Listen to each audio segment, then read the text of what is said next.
আপনি জানেন তথ্যই শক্তি। রাজনীতি, অর্থনীতি, সংস্কৃতি বিশ্বজুড়ে প্রতিনিয়ত ঘটে চলেছে নানা ঘটনা।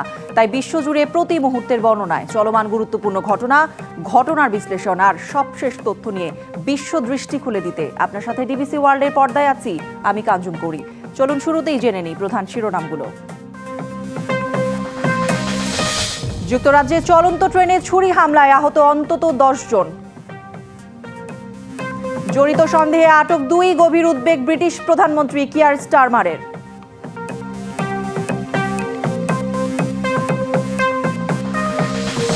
মেক্সিকোতে সোনোরা রাজ্যে সুপারমার্কেটে ভয়াবহ বিস্ফোরণে শিশু, বৃদ্ধ সহ নিহত অন্তত 23, আহত অনেক, স্বচ্ছ তদন্তের নির্দেশ গভর্নরের।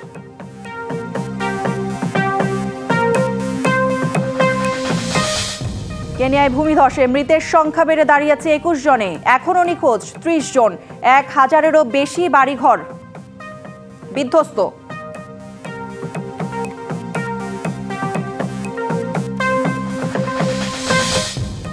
দেখছিলেন সংবাদ শিরোনাম, এবার জানাবো খবরের বিস্তারিত। যুক্তরাজ্যে একটি ট্রেনে ছুরি হামলার ঘটনায় আহত হয়েছেন অন্তত 10 জন, যাদের মধ্যে 9 জনের অবস্থাই আশঙ্কাজনক। ঘটনার সঙ্গে জড়িত সন্দেহে 2 জনকে আটক করেছে পুলিশ। স্থানীয় সময়ে শনিবার সন্ধ্যায় ক্যামব্রিজশায়ারের হান্টিংডন স্টেশনের কাছে লন্ডনগামী একটি ট্রেনে এই ঘটনা ঘটে। স্থানীয় সময় শনিবার সন্ধ্যা 6:25 যুক্তরাজ্যের সাউথ ইয়র্কশায়ারের ডনকাস্টার শহর থেকে রাজধানী লন্ডনের কিংস ক্রসের উদ্দেশ্যে রওনা দেয় একটি যাত্রীবাহী ট্রেন। যাত্রা শুরুর 1 ঘণ্টা 15 মিনিট পর ক্যামব্রিজশায়ারের হান্টিংডন স্টেশনের কাছাকাছি পৌঁছানোর পর চলন্ত ট্রেনেই ঘটে ছুরিকাঘাতের ঘটনা। প্রত্যক্ষদর্শীরা জানান, এক ব্যক্তির হাতে ছিল বড় আকারের একটি ছুরি আর চারপাশে ছিল রক্তের চিহ্ন। হামলার সময় আতঙ্কে অনেক যাত্রী ট্রেনের বাথরুমে আশ্রয় নেন। আতঙ্কে পালানোর চেষ্টার সময় ধাক্কাধাক্কিতে আহত হন কয়েকজন। ট্রেনটি যখন হান্টিংডন স্টেশনের কাছাকাছি পৌঁছলো, তখনই একজন যাত্রী টলতে টলতে আমাদের কামরায় আসলেন। এসেই বললেন তাকে ছুরিকাঘাত করা হয়েছে। তারপরই রক্তাক্ত অবস্থায় তিনি মাটিতে লুটিয়ে পড়েন। পরে জানতে পেরেছি যে আরও অনেকেই ছুরিকাঘাতে আহত হয়েছে। ট্রেনটি হান্টিংডন স্টেশনে থামার সাথে সাথেই পুলিশ সদস্যরা ট্রেনে তল্লাশি চালায়। হামলার ঘটনায় অভিযুক্তদের আটকের পাশাপাশি আহতদের পাঠানো হয় হাসপাতালে। ব্রিটিশ প্রধানমন্ত্রী কিয়ার স্টারমার এ ঘটনায় গভীর উদ্বেগ জানিয়েছেন। তদন্তের প্রাথমিক পর্যায়ে গুজব বা অনুমান নির্ভর মন্তব্য থেকে বিরত থাকার আহ্বান জানান ব্রিটিশ স্বরাষ্ট্রমন্ত্রী শাবানা মাহমুদ। আব্দুল আল মারুফ, ডিবিসি নিউজ ডেস্ক। এক ভয়াবহ বিকট শব্দে কেঁপে উঠল মেক্সিকোর সোনোরা রাজ্যে হেরমোসিলো শহর। সেখানে একটি সুপারমার্কেটে ভয়াবহ বিস্ফোরণে প্রাণ হারিয়েছেন শিশু সহ অন্তত 23 জন, আহত হয়েছেন অনেকে। দেশের গভর্নর ডুরাজো এই ঘটনার একটি বিস্তৃত স্বচ্ছ তদন্তের নির্দেশ দিয়েছেন। মুহূর্তেই থেমে গেল বহু জীবন। আনন্দে ভরা দিনটি হঠাৎই পরিণত হলো কান্নার শহরে। মেক্সিকোর সোনোরা রাজ্যের হেরমোসিলো শহরের এক সাধারণ দিনে মানুষজন কেনাকাটায় ব্যস্ত। একই সাথে শিশুরা আনন্দে হাসছে পরিবারগুলোর উৎসবের প্রস্তুতিতে। আর সেই সময়ই এক বিকট শব্দ, আগুনের শিখা ধোঁয়ায় ঢেকে গেছে চারদিক। মেক্সিকোর হেরমোসিলো শহরের একটি ডিসকাউন্ট স্টোরে ভয়াবহ বিস্ফোরণে হতাহতের ঘটনা ঘটে। নিহতদের মধ্যে শিশু রয়েছে। দেশজুড়ে চলা ডে অব দ্য ডেড উৎসবের দিন শনিবার এই দুর্ঘটনা ঘটে। এদিন মানুষ নানা আয়োজনের মাধ্যমে তাদের প্রয়াত প্রিয়জনদের স্মরণ করছিল। সোনোরা প্রদেশের গভর্নর আলফোনসো ডুরাজো এক ভিডিও বার্তায় দুর্ঘটনার কারণ উদ্ঘাটনে পূর্ণাঙ্গ ও স্বচ্ছ তদন্তের নির্দেশ দিয়েছেন। এদিকে রাজ্যের অ্যাটর্নি জেনারেল গুস্তাভো সালাস বলেন, ফরেনসিক রিপোর্ট অনুযায়ী বেশিরভাগ মানুষের মৃত্যু হয়েছে বিষাক্ত ধোঁয়ায়। এই মুহূর্তে যাদের অজ্ঞাত বলে মনে করা হচ্ছে, আগামী কয়েক ঘন্টার মধ্যে তাদের অবশ্যই শনাক্ত করা হবে। নিখোঁজদের আমরা প্রথমে তাদের ছবি সহ শনাক্তের কাজ করছি। তবে যারা মারা গেছেন তাদের বেশিরভাগই বিষাক্ত গ্যাসের শ্বাস প্রশ্বাসের কারণে। অন্যদিকে মেক্সিকোর প্রেসিডেন্ট ক্লোদিয়া শেনবাউন এক্সে দেওয়া শোক বার্তায় নিহতদের পরিবারের প্রতি গভীর সমবেদনা জানিয়ে ক্ষতিগ্রস্তদের সহায়তায় বিশেষ দল পাঠানোর নির্দেশনা দিয়েছেন। সোনোরার রেড ক্রস জানিয়েছে 40 কর্মী ও 10টি অ্যাম্বুলেন্স উদ্ধার কাজে অংশ নেয় এবং আহতদের 6 দফায় চিকিৎসার জন্য হাসপাতালে নেওয়া হয়। তবে আগুন লাগার কারণ এখনও স্পষ্ট নয়। এছাড়া ঘটনাস্থলে বিস্ফোরণ ঘটেছিল কিনা তা নিয়েও চলছে তদন্ত। Nahida Rinthi, DBC news desk. Louvre মিউজিয়ামে চুরির ঘটনায় আরও 2 জনের বিরুদ্ধে অভিযোগ আনা হয়েছে বলে জানিয়েছেন প্যারিসের প্রসিকিউটর। একজন 38 বছর বয়সী নারী এবং অন্যজন 37 বছর বয়সী পুরুষের বিরুদ্ধে চুরি ও অপরাধমূলক ষড়যন্ত্রের অভিযোগ আনা হয়েছে। দুজনই তাদের অপরাধ অস্বীকার করেছেন। এর আগে গ্রেপ্তার হওয়া 2 জন চুরির কথা স্বীকার করছেন। এছাড়া ফ্রান্সের রাজধানী ও আশপাশের এলাকায় গ্রেপ্তার হওয়া 5 জনের মধ্যে 3 জনকে ছেড়ে দেওয়া হয়েছে। লুভ থেকে 88 মিলিয়ন ইউরো মূল্যের গহনা চুরি হয়।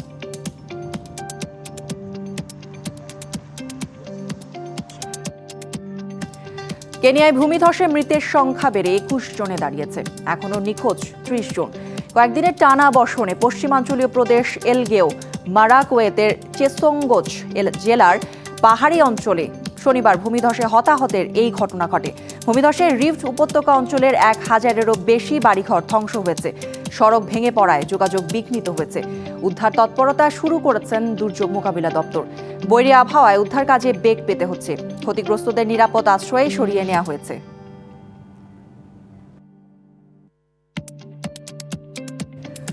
ইউক্রেন জুড়ে অব্যাহত রয়েছে রাশিয়ার হামলা। এতে নিহত হয়েছেন অন্তত 4 বেসামরিক নাগরিক, আহত হয়েছেন অর্ধশতাধিক। রয়টার্স জানায়, স্থানীয় সময় শনিবার রাতভর দেশটির দক্ষিণাঞ্চল সহ কয়েকটি স্থানে হামলা চালায় মস্কো। এতে ক্ষতিগ্রস্ত হয়েছে ইউক্রেনের ওডেসা অঞ্চল ও দিনিপ্রোভস্কের সামরিক স্থাপনা ও বেসামরিকদের এলাকা। ইউক্রেনের সামরিক বাহিনীর দাবি, এদিন বড় আকারের ক্ষেপণাস্ত্র সহ 100-রও বেশি ড্রোন হামলা চালায় রুশ বাহিনী। এ সকল হামলায় নিন্দা জানিয়েছে ইউক্রেনের পররাষ্ট্র মন্ত্রণালয়। এদিকে কৃষ্ণ সাগর ও রাশিয়ার দখলকৃত ক্রিমিয়ায় পাল্টা ড্রোন হামলা চালিয়েছে ইউক্রেনে। তবে 150-রও বেশি ড্রোন ভূপাতিত করার দাবি করেছে রুশ প্রতিরক্ষা মন্ত্রণালয়। যুদ্ধবিরতির মধ্যে উত্তর ও দক্ষিণ গাজা জুড়ে বিমান হামলা ও গুলিবর্ষণ অব্যাহত রেখেছে ইসরায়েল। এদিকে গাজায় প্রতিদিন ত্রাণের মাত্র 24% ঢুকতে দিচ্ছে ইসরায়েল। স্থানীয় সময় রবিবার দক্ষিণ গাজার পূর্ব খান ইউনিস এলাকায় গোলাবর্ষণ করে ইসরায়েলি সেনারা। একই সময়ে উত্তর গাজার পূর্ব জাবালিয়া ও খান ইউনিসের পূর্বাঞ্চলের আরও কয়েকটি স্থানে হামলা চালানো হয়। এক বিবৃতিতে গাজার সরকারি গণমাধ্যম দপ্তর জানায়, যুদ্ধবিরতির পর থেকে গাজায় প্রতিদিন গড়ে 145টি ট্রাক প্রবেশের অনুমতি পেয়েছে, যা যুদ্ধবিরতির অংশ হিসেবে নির্ধারিত দৈনিক 600 ট্রাকের মাত্র 24%। বিবৃতিতে আরও বলা হয়, ইসরায়েলি বাহিনী ইচ্ছাকৃতভাবে ত্রাণ ও বাণিজ্যিক পণ্যবাহী ট্রাকগুলোকে বাধা দিচ্ছে।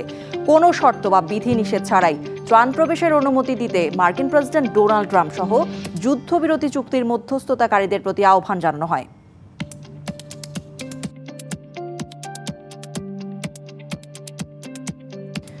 নাইজেরিয়ায় খ্রিস্টানদের ওপর হামলার অভিযোগ তুলে দেশটিতে সামরিক অভিযান চালানোর হুমকি দিয়েছেন যুক্তরাষ্ট্রের প্রেসিডেন্ট ডোনাল্ড ট্রাম্প। ট্রুথ সোশ্যালে দেয়া এক পোস্টে এমনটাই জানান তিনি। বলেন, নাইজেরিয়ার পরিস্থিতির জন্য দ্রুত পদক্ষেপে প্রস্তুতি নিতে বলা হয়েছে তার প্রতিরক্ষা দপ্তরকে। এ সময় ট্রাম্প দাবি করেন, খ্রিস্টানদের ওপর চলমান হত্যাযজ্ঞ বন্ধ করতে নাইজেরিয়া ব্যর্থ হলে যুক্তরাষ্ট্র নিজেই ব্যবস্থা নেবে। যদিও ট্রাম্প প্রশাসনের এই অভিযোগ প্রত্যাখ্যান করেছেন নাইজেরিয়ার প্রেসিডেন্ট বোলা আহমেদ তিনুবু।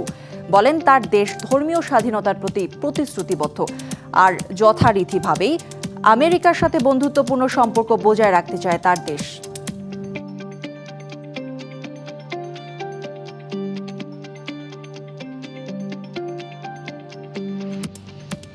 ক্যারিবিয়ান একটি সাগরে ফের যুক্তরাষ্ট্রের হামলা। এতে নিহত হয়েছেন অন্তত 3 জন। স্থানীয় সময় শনিবার এই তথ্য জানায় মার্কিন প্রতিরক্ষা মন্ত্রী পিট হেগসেথ। এক্সে দেয়া এক পোস্টে তিনি জানান, জাহাজটি একটি সন্ত্রাসী সংগঠন ডিটিও এর নিয়ন্ত্রণে ছিল। এটি অবৈধ মাদক চোরাচালানের সাথে জড়িত ছিল, যা নিশ্চিত করেছে মার্কিন গোয়েন্দা সূত্রে।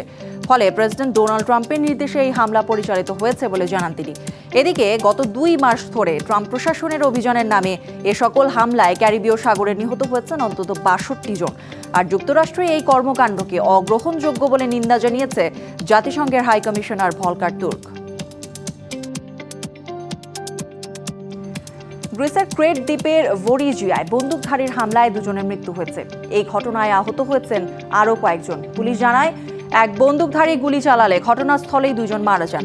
এছাড়া একটি বাড়ি লক্ষ্য করে নিক্ষেপ করা হয় বোমার বিস্ফোরণে বাড়িটি ক্ষতিগ্রস্ত হয়, তবে সেখানে কোনো হতাহতের ঘটনা ঘটেনি। পুলিশ এবং স্পেশাল ফোর্স পুরো এলাকা জুড়ে নিরাপত্তা ব্যবস্থা জোরদার করেছে।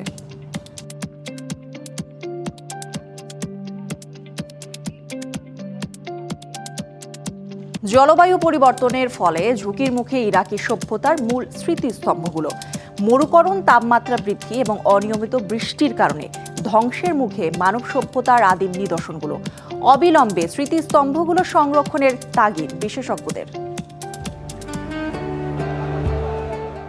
প্রাচীন সভ্যতার জন্মভূমি ইরাক। দেশটিতে রয়েছে ব্যাবিলনের ঝুলন্ত উদ্যান, প্রায় 4000 বছরের পুরনো সুউচ্চ স্মৃতিস্তম্ভ, জিগুরাত, ইউফ্রেটিস ও টাইগ্রিস নদীর মতো বহু প্রত্নতাত্ত্বিক স্থান ও নিদর্শন। ঐতিহাসিক এসব নিদর্শনগুলোর অধিকাংশই স্থান পেয়েছে জাতিসংঘ শিক্ষা, বিজ্ঞান ও সংস্কৃতি সংস্থা ইউনেস্কোতে। বিশেষজ্ঞদের মতে হাজার হাজার বছর আগে মেসোপটেমিয়া অঞ্চলে এসব সভ্যতার উত্থান ঘটে। সেই অঞ্চলের ঐতিহ্যবাহী স্থানগুলো ধীরে ধীরে বিলুপ্ত হচ্ছে।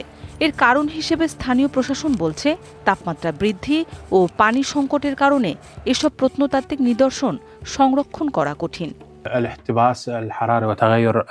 বিশ্ব উষ্ণায়ন এবং জলবায়ু পরিবর্তনের কারণে প্রাচীন ওর শহরের ঐতিহাসিক বহু স্থাপনা এখন ধ্বংসের মুখে। লবণাক্ততা, ভূগর্ভস্থ পানির স্তর বৃদ্ধি, তীব্র তাপ ও ভয়াবহ খরার কারণে হঠাৎ ভবনগুলো ধসে পড়তে পারে। জাতিসংঘের সাম্প্রতিক প্রতিবেদন অনুযায়ী ইরাক বর্তমানে বিশ্বের ৫ম সর্বাধিক জলবায়ু ঝুঁকিপূর্ণ দেশ। দ্রুত পদক্ষেপ না নিলে আগামী কয়েক দশকের মধ্যে সভ্যতার আঁতুড়ঘর হিসেবে পরিচিত এ দেশটি চিরতরে হারিয়ে যেতে পারে। বিজ্ঞানীরা বলছেন, জলবায়ু পরিবর্তনের এই প্রভাব শুধু ইতিহাসের নয়, মানব সভ্যতার অস্তিত্ব হুমকির মুখে। মৌসুমী শান্তা, ডিবিসি নিউজ ডেস্ক। ভোরের আলো ছুঁয়েছে মেক্সিকোর ছোট্ট শহর ডক্সের পাহাড় ঘেরা মাঠকে। শিশির ভেজা বাতাসে ভাসছে সেম্পাসুচিলের গন্ধ। মেক্সিকোর আত্মার ফুল ডে অফ দ্য ডেড-এর প্রতীক। কমলা আর সোনালি আলোয় ভেসে যাচ্ছে দিগন্ত, আর সেই আলোর ভেতর নারীদের একদল নিঃশব্দে লড়ছে ঐতিহ্য ও টিকে থাকার সংগ্রামে। ভোরের আলো ফোটার সাথে সাথে যেন খুলে যায় রংধনুর আঁকা কোনো জীবন্ত ক্যানভাস।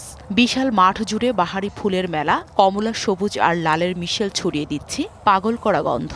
এই সেই মেক্সিকোর আত্মার ফুল সেম্পাসুচিল ডে অফ দ্য ডেড-এর অনন্ত প্রতীক। মেক্সিকোর হিদালগো রাজ্যের ছোট্ট শহর ডক্সেতে ভোরের আলো ফুটতেই জেনেভেভা পেরেজ হাঁটছেন গাঁদা ফুলের শাড়ির ভেতর দিয়ে। সাথে আছে তার 2 মেয়ে এরিকা ও মাগালি। আমাদের পরিবার এবং অন্যান্য পরিবারও এই চাষের উপর নির্ভরশীল। এখন তো ফুল কাটার সময়, আমরা মাকে এ কাজে সহযোগিতা করছি, পাশাপাশি অন্যদেরও এ কাজের জন্য খুঁজে বের করতে হবে। এই সময় তারা ব্যস্ত ফসল কাটায়। তারা শুধু ফুল চাষ করছেন না, রক্ষা করছেন এক প্রাচীন ঐতিহ্য, মেক্সিকোর নিজস্ব গাঁদা ফুলের জাতকে। কেন শুধু পুরুষেরাই পারবে? আমিও পারি। আমাদের গাছগুলো কত সুন্দর। এগুলো আমিও আমার পরিবারের সদস্যরা চাষ করেছে। এই ফল আমার আর আমার মেয়েদের পরিশ্রমের। আর সেই সাহসী আজ তার মাঠ জলমল করছে কমলা ফুলে।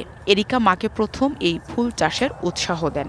এই ফুল চাষে রাসায়নিক কীটনাশক ব্যবহার করা হয় না, শুধু হাতে আগাছা পরিষ্কার করা হয়, যাতে মাটির ক্ষতি না হয় আর মৌমাছিরাও বেঁচে থাকে।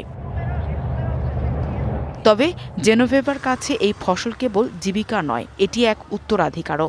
ডক্সের এই মাঠের ফুলই পৌঁছে যায় মেক্সিকো সিটির রাস্তায়, বাজারে, ঘরে আর অসংখ্য বেদিতে, যেখানে প্রিয়জনদের স্মরণে সাজানো হয় ডে অফ দ্য ডেড-এর বেদি। রাজধানীর রাস্তায় সাইকেলে করে সেম্পাসুচিল পৌঁছে দেন গ্রাফিক্স ডিজাইনার দানি নাভারো। এই ফুল মানে রং, গন্ধ আর স্মৃতি। আর এই ফুল দিয়ে সাজানো হয় বেদি প্রয়াত আত্মাদের স্মরণে। Nahida Rinthi, DBC news desk. DBC ওয়ার্ল্ডে এই ছিল এখনকার মতো। ডিবিসি নিউজের সংবাদগুলো পড়তে ভিজিট করুন dbcnews.tv আর ভিজিট করুন ডিবিসি নিউজের ফেসবুক পেজ এবং ইউটিউব চ্যানেল। ডিবিসির সঙ্গেই থাকুন।